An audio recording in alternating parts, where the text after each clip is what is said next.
الله الرحمن الرحيم وبه نستعين الحمد لله رب العالمين والصلاة والسلام على سيد المرسلين وعلى آله وصحبه أجمعين ومن تبعهم بإحسان إلى يوم الدين.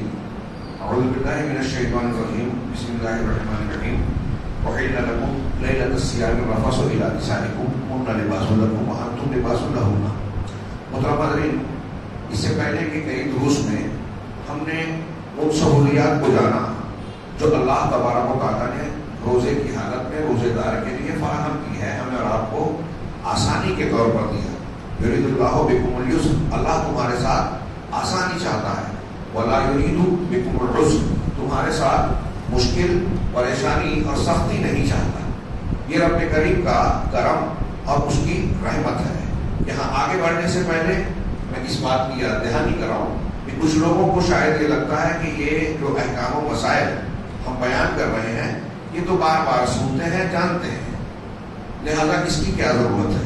یہ دین ہے، دین کے احکام مسائل اس کی باتوں کو بار بار دہرانا چاہیے. ان کا اعادہ ان کو مضبوط بناتا ہے، ہمارے ایمان کو پختہ کرتا ہے، علم میں رسوخ پیدا کرتا ہے، عمل کا جذبہ بیدار کرتا ہے. انہیں چھوڑ دینے سے آدمی کے علم میں کمزوری آتی ہے اور یہ کوئی معمولی بات نہیں ہے. صبح کے درس میں ہم نے کئی مرتبہ یہ بات جانی پڑھی کہ ایک انسان کے لیے دین اور عقائد کے معاملے میں سب سے پہلے علم ضروری ہے، پھر عمل. اور عمومی طور سے آج بھی ہم نے یہ پڑھا کہ کوئی بھی عمل ہم دین کا کر رہے ہیں اس سے پہلے علم کا ہونا ضروری ہے. اور عبادات اور عقائد کا معاملہ اصولی طور پہ جس میں کوئی اختلاف نہیں ہے، اصولی طور پہ یہ متفق علیہ بات ہے کہ آپ اور ہم کوئی بھی عبادت کریں جب شریعت کے مطابق کریں گے تبھی اللہ کے یہاں قبول ہوگی. اس میں اخلاص ہونا چاہیے اور نبی صلی اللہ علیہ وسلم کی سنت اور تعلیم سے وہ چیز ثابت ہونی چاہیے. ان دونوں میں سے کوئی ایک بھی شرط اگر نہیں رہی تو اللہ تبارک و تعالیٰ کے یہاں عمل قبول نہیں ہوگا. ہمارے یہاں کچھ لوگ دعوت کا کام کرتے ہیں اور ایک مزاج یہ بناتے ہیں کہ مسائل میں نہیں پڑھنا چاہیے. یہ ایک بہت بڑی غلطی ہے. وہ جماعتی سطح پہ وہ کر رہے ہو یا کہ فضائل پہ توجہ دی جائے، مسائل کو نہ دیکھا جائے. آپ بتائیے کہ اگر ایک بندہ نماز کی بڑی فضیلت جان جائے، روزے کی خوب فضیلت جان جائے، لیکن اسے یہ پتا نہ ہو کہ روزہ ٹوٹتا کن چیزوں سے ہے اور وہ روزہ رکھ رہا ہے اور ایسے عمل کرتے جا رہا ہے جس سے روزہ ٹوٹ جا رہا ہے، تو کیا اس کا روزہ اسے فائدہ دے گا؟ ایک آدمی کو یہ پتا ہے کہ نماز بہت پسندیدہ عمل ہے اللہ تبارک و تعالیٰ کے یہاں، ایمان کے بعد سب سے اہم عبادت اور دین کا رکن نماز ہے. اب کوئی شخص نماز کے احکام و مسائل کو نہ جانے، نبی صلی اللہ علیہ وسلم نے نماز کیسے پڑھائی، کیسے بتائی یہ نہ سیکھے، تو کیا وہ ان فضائل کو حاصل کر سکتا ہے جو نماز کی برکتوں کے طور پہ بیان کیے ہیں؟ نبی کے رسول نے جہاں نماز کو فرض بتایا وہاں یہ بھی حکم دیا سلو کما رأیتمونی اصلی، نماز ویسے پڑھو جیسے مجھے نماز پڑھتے ہوئے دیکھا ہے. آپ نے حج کیا تو کہا خذوا عنی مناسککم، اپنے حج کے اعمال کو احکام کو مجھ سے لو، اس سے اس سے نہیں لینا ہے. فلاں نے یہ کہا، ڈیما نے یہ کہا، اگر فلاں کی کہی بات اللہ کے رسول کے مطابق ہے تو وہ ٹھیک ہے، ورنہ فلاں اور فلاں کی بات نہیں، رسول صلی اللہ علیہ وسلم سے لینا ہے، حضرت موسیٰ حضرت عیسیٰ سے بھی نہیں لینا ہے. یہ بالکل شریعت کا وہ اصول ہے جس میں کوئی دو رائے اور اختلاف نہیں کیا جا سکتا. لیکن ہمارے یہاں اس سے متعلق جو ہے چشم پوشی کی جاتی ہے اور گویا مسائل سے لوگ بھاگتے ہیں. لیکن علم، اب سوچئے کہ اللہ تبارک و تعالیٰ نے کتنا اہتمام کیا یہ دین سکھانے کے لیے، اس کو محفوظ کیا. قرآن حدیث، ہمارے محدثین نے ان حدیثوں کی حفاظت کے لیے اپنی زندگیاں لگا دی. اب یہ نماز دیکھیے اللہ تعالیٰ نے 5 وقت کی فرض کی، اللہ کے رسول صلی اللہ علیہ وسلم کو آسمان پہ بلا کے، اس کے بعد حضرت جبرائیل علیہ السلام کو بھیجا کہ نماز کا طریقہ بتائیں، وقت بتائیں.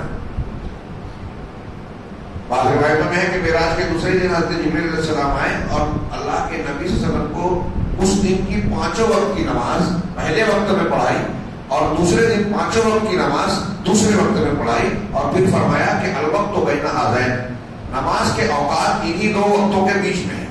یہاں سے شروع ہوتے ہیں، یہاں پہلے دن جو میں نے پڑھایا وہاں سے شروع ہوتے ہیں، دوسرے دن جو پڑھایا وہاں ختم ہوتے ہیں. اب اس میں جبرائیل علیہ السلام نے صرف وقت ہی نہیں بتایا، آپ کو 5 وقت کی نمازیں پڑھ کر بتائی. اس کا مطلب نماز کا طریقہ بھی سیدنا جبرائیل بتا رہے ہیں اللہ کی طرف سے، اور رسول اللہ صلی اللہ علیہ وسلم نے بھی ایک ایک ادا ایک ایک عمل بتا کے یہ کہا نماز ویسے پڑھو جیسے مجھے دیکھا ہے. اب ہم کہاں دیکھیں گے؟ حدیثوں میں دیکھیں گے. تو نماز کا جیسا معاملہ ہے حج کا جیسا معاملہ ہے روزے کا بھی ویسا ہی معاملہ ہے. ان مسائل کو غیر اہم نہ سمجھیں.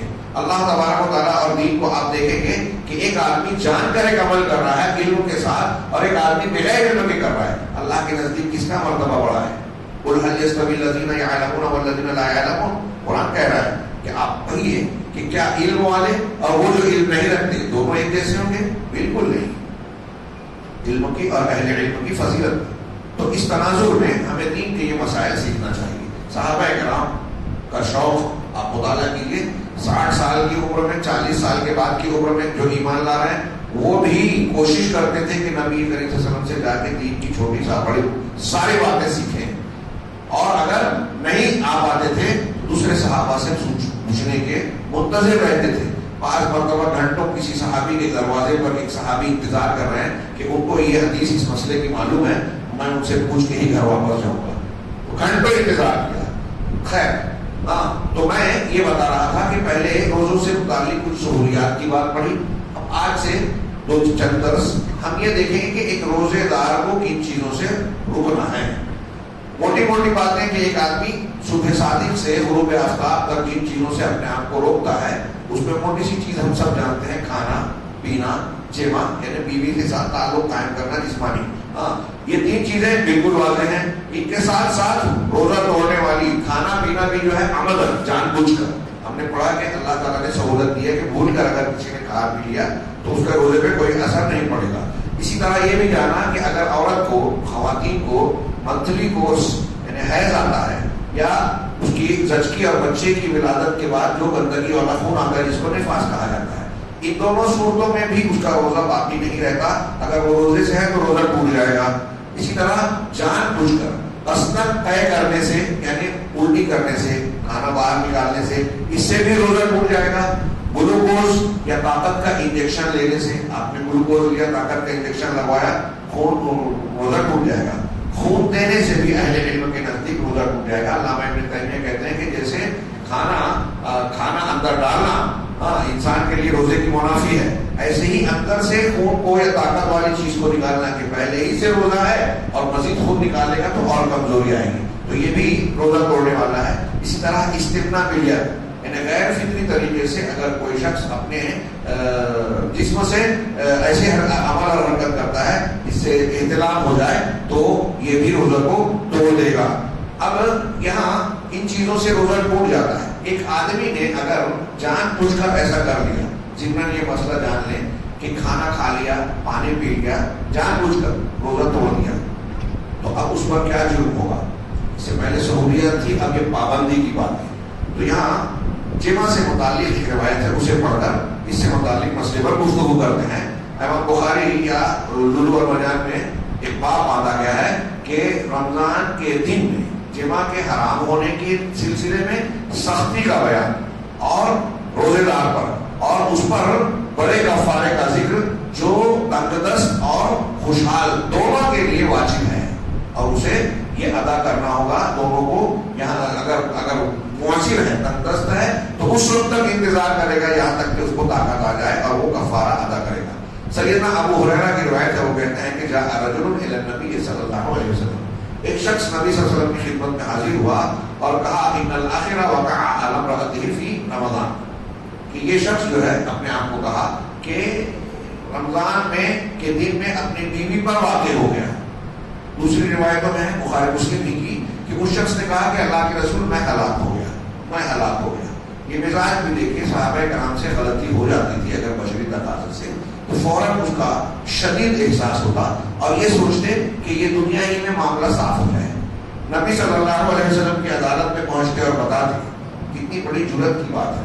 یہ اللہ کا ڈر, آخرت کا خوف ایمان کی مضبوطی ہے, اور یہ بھی کہ آخرت کے عذاب سے اپنے آپ کو بچانا اہم ہے, دنیا میں سزا بھگتنے کو تیار ہیں.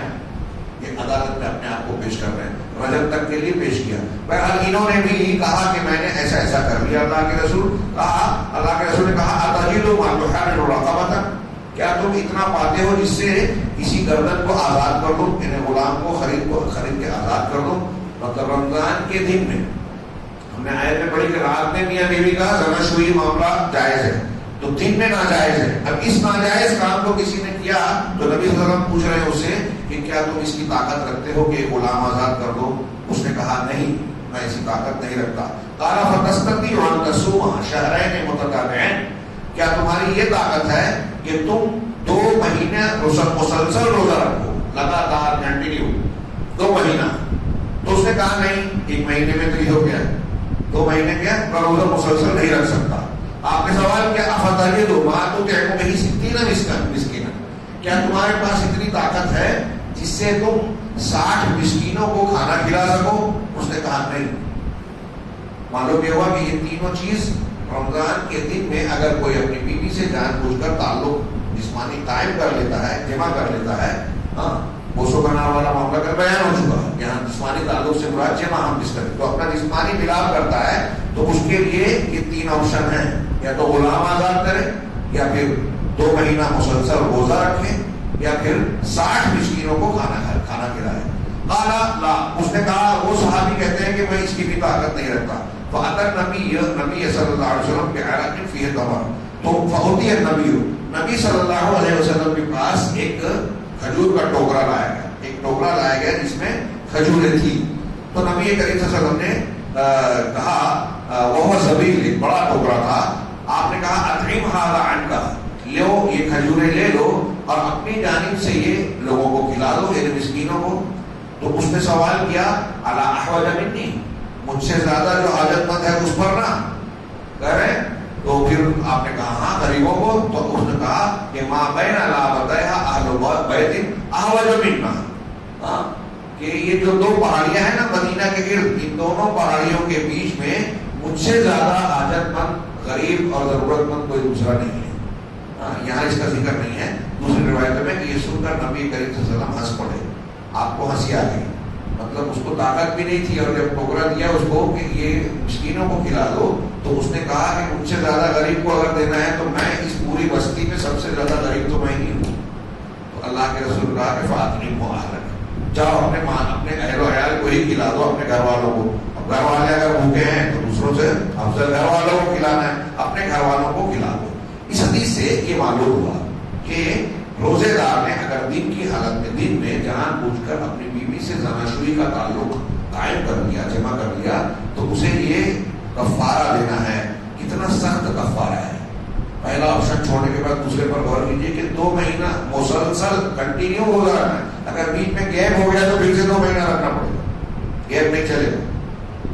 اور وہ نہیں تو 60 مسکینوں کو کھانا کھلانا. اس سے معلوم ہوا کہ یہ بہت سخت پابندی ہے. جانتے بوجھتے ایک انسان کو اس سے پرہیز اور گریز کرنا ہوگا. اگر کسی نے ایسا کر لیا تو یہ کفارہ ہے. اب ایک سوال یہ لوگ کرتے ہیں کہ ایک آدمی نے جا کے زبردستی کر لیا، بیوی تیار نہیں تھی، تو ایسی صورت میں اگر بیوی تیار نہیں تھی، شوہر نے زبردستی کی، تو ٹھیک ہے، ہم بستری ہونے کی وجہ سے اس کا روزہ جو ٹوٹ گیا وہ قضا کرے گی، اس کے لیے یہ کفارہ نہیں ہے. اگر وہ تیار نہیں تھی تب، اور اگر وہ بھی راضی تھی، اپنے شوہر کی خواہش کو پورا کرنے میں مددگار اور معاون بن گئی، تیار ہو گئی، تو پھر شوہر کے ساتھ ساتھ اس پر بھی کفارہ ہوگا. یہ ایک مسئلہ. دوسرا یہ کہ کیا یہ کفارہ روزے کی حالت میں کھانے پینے والوں کے لیے بھی ہے؟ بعض مالکی علماء کا یہ کہنا ہے کہ اس حدیث کی بنیاد پر ہم یہ کہہ سکتے ہیں کہ اگر کوئی روزے کے دن میں، روزے کی حالت میں دن میں رمضان میں جان بوجھ کر کھا بھی لیتا ہے تو اس کو بھی یہی کفارہ دینا ہوگا. یا تو غلام آزاد کرے، یا 2 مہینہ مسلسل روزہ رکھے لگاتار، یا پھر تیسری شکل لے کے 60 مسکینوں کو کھانا کھلائے. لیکن ان کا یہ قیاس درست نہیں ہے. عبادات میں قیاس نہیں چلتا. ہاں، یہاں صرف روزے کے دن، رمضان کے دن میں بیوی کے ساتھ تعلق قائم کرنے والے کے لیے یہ سزا ہے یا یہ کفارہ ہے. باقی رہا اگر کوئی شخص جان بوجھ کر کھا بھی لیتا ہے تو وہ بھی گنہگار ہے. بہت بڑی فضیلت سے اپنے آپ کو محروم کر رہا ہے. رمضان کے مقدس ایام میں جہاں روزہ فرض ہے اس کو چھوڑ رہا ہے بلا عذر شرعی. تو اگر ایسا کوئی کر رہا ہے تو اس کے لیے قضا بھی واجب ہے اور اس کو توبہ بھی کرنی چاہیے. یہ روزہ دن میں وہ پابندی جو کھانے پینے یا موٹی چیزوں سے جن سے روزہ ٹوٹتا ہے. کل کے درس میں ہم انشاءاللہ یہ جانیں گے کہ وہ کیا چیزیں ہیں جن سے روزہ اپنی روحانیت اور معنویت رکھتا ہے، کن چیزوں سے پرہیز کرنا چاہیے. اللہ تعالیٰ ہمیں دین کو صحیح طریقے سے سمجھنے اور سمجھ کر اس پر عمل کرنے کی توفیق دے.